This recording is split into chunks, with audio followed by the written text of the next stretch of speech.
మీరు మీరు రాజాగారితో మాట్లాడకుండా ఆయనతోని కష్టమేమో? చాలా కష్టమే. ఇది నా వీకెస్ట్ అసలు చాలా మూమెంట్ తలుచుకుంటేనే నాకు చాలా బాధ అనిపిస్తుంది. ఎందుకంటే శ్రీనివాస్ గారిని వదిలి నేను ఇన్ని రోజులు ఒకరోజు కూడా దూరంగా లేను. తను కూడా చూసుకోవడానికి ఎవరు లేరు నేను తప్పితే. సో ఇవన్నీ కొంచెం కష్టమే. అందుకనే ముందు నేను వెళ్ళలేదు. కానీ మళ్ళీ శ్రీని గారు ఎందుకు ఈ అవకాశాన్ని వదులుకోవాలి, నీకు వచ్చిన అవకాశాన్ని వెళ్ళు, నేను పర్వాలేదు ఉండగానే సపోర్ట్ చేస్తాను అని చెప్పి నన్ను కొంచెం మోటివేట్ చేసి పంపిస్తున్నారు. అంటే చాలా మంది కంటెస్టెంట్లు నేను చూసాను అనమాట ఎవ్రీ సీజన్.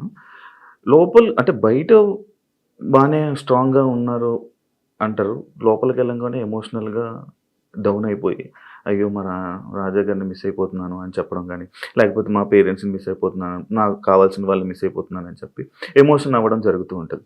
అది కొన్నిసార్లు సింపతి అని చెప్పి కూడా బయట పోర్ట్రే అవుతుంటుంది. లైక్ అలా మీరేమైనా మిస్ అయ్యి దీని గురించి ఎమోషనల్గా ఏడవడం అలాంటివి ఏమైనా జరుగుతాయా? అలా ఏం లేదు. సింపతి ఎమోషన్ అంటే ఏదైనా ఒక మూమెంట్లో మనం గుర్తొస్తే బాధపడొచ్చు. కానీ ఆ మూమెంట్ వల్ల గేమ్ డిస్టర్బ్ చేసుకొని ఆ మూమెంట్ వల్ల మనం వెళ్ళిన మోటివ్ మర్చిపోతే వెళ్ళడం కూడా వేస్ట్.